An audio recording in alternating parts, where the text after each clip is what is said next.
Right, we're going to question 7 now. This question is about complex containing aluminium ion. Give electron configuration aluminium 3 plus ion, so you lose 3 electrons. You go 2, 4 plus 6 makes 10, because aluminium has got 13. So 1s2, 2s2, 2p6. And then you got when anhydrous aluminum sulfate is added to water, solution forms, contains complex ion, this one here. Give an equation, so you take this plus the waters, gives you that, then 3 sulfate ions come out. You just have to balance the equation. Explain why the solution containing aluminium with 6 waters is acidic, because aluminium 3 plus has a high charge and a small size. So aluminium 3 plus ion weakens the OH bond in water, ligands and donates H plus to water, or forms H3O plus ions with water. Statewide concentration of aluminium sulfate solution cannot be determined by a colorimeter because aluminium sulfate is colorless. Okay, so to be able to find anything in colorimeter, you need to have color. Right, an excess aqueous ammonia is added solution containing aluminium with 6 waters 3 plus. Given equation, ionic equation for the reaction, state 1 observation. So you have that complex plus 3 ammonias will give you that complex, which is a solid, okay, because you just added 3 waters to it, and then three ammonium ions come out. So that ammonia will take away hydrogen from the water, okay, so it leaves you 3 OH there. Okay, so this solid here formed is a white solid observed. An excess dilute sulfuric acid is added to products of the reaction in question 7.5. Identify aluminium as species produced. So if you got excess sulfuric acid, dilute sulfuric acid, you end up with this formula of aluminium with 6 waters present there. Okay, figure 3 shows the structure of EDTA 4 minus ion. So it says that atoms, 2 different elements of EDTA can form coordinated bonds with the aluminium ion.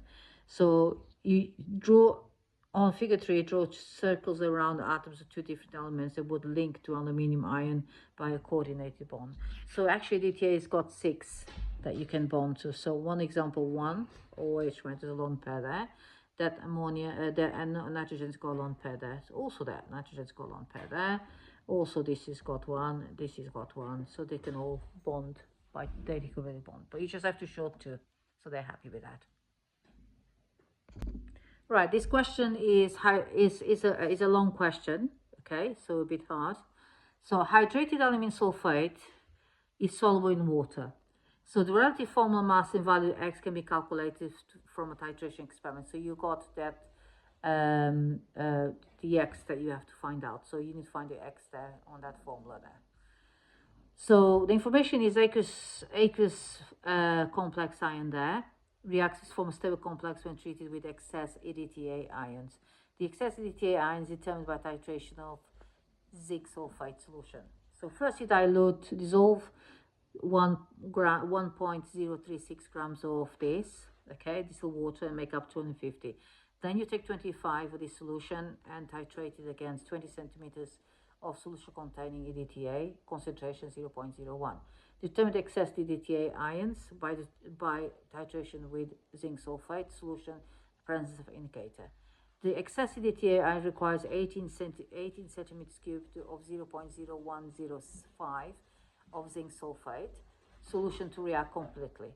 The equations for the reaction are this. They give you the 2 reactions here. You react that with EDTA, you form that. Then you react that with EDTA, and you form that. Okay? So you also gives you MR for that. So the first thing you need to do is determine the excess EDTA ions by titration zinc sulfate solution in the presence of indicator. So we start excess EDTA formed, you got this one here. So you can work out moles of EDTA, which is 0.01 times 50 divided by 1,000, okay?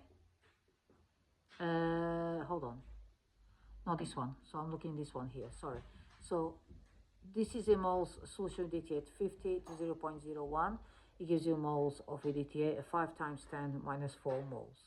Moles of zinc, so you got, where is it? 0.0105 zinc, because I gave it to you here somewhere.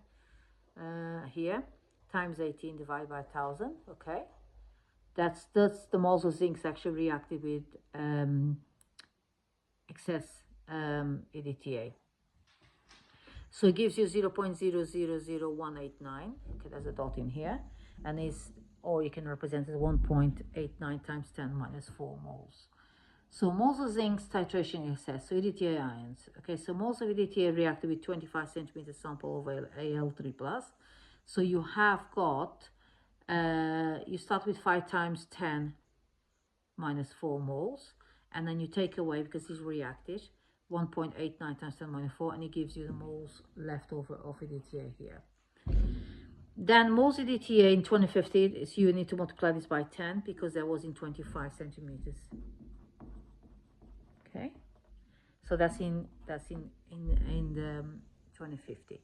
Then it says moles of aluminium complex is divided by 2 because it's ratio between aluminium complex and EDTA is 1 to 2. Okay, so that gives you the moles of aluminium as this one here. Okay, so then for this part here, I put it here, moles of aluminum sulfate in water. That's the formula you need to do. Sorry, I'm not going to write this down. So you go moles is 1.555 times 10 minus 3 times 10 minus 3. Have I got this wrong? Wait, hold on. I multiply by twice. Sorry about that. Okay. So moles, or they give you the MR of that, the whole complex. So you do the moles. Is here. We found out here. If you go back, you got the moles here of that complex here. Okay. The mass is 1.036 that you already given. So MR is going to be 1.036 gram divided by moles, which gives you molar mass of the whole complex, or with X waters is this. Then you take that away through 342.3, which is MR of aluminium sulfate, I think. Hold on, let me just check. Aluminium sulfate here, where is it? MR. Just to finish off now, the last bit is just, I was just saying that you got 666.2 minus 342.3 gives you 323.9, because 1 mole of water is 18 mR. So if you divide by 18 gives you 17.99, which gives you X equals 18. So I'm sorry about that, I ran out of storage. I hope that was helpful, and you know, good luck with that.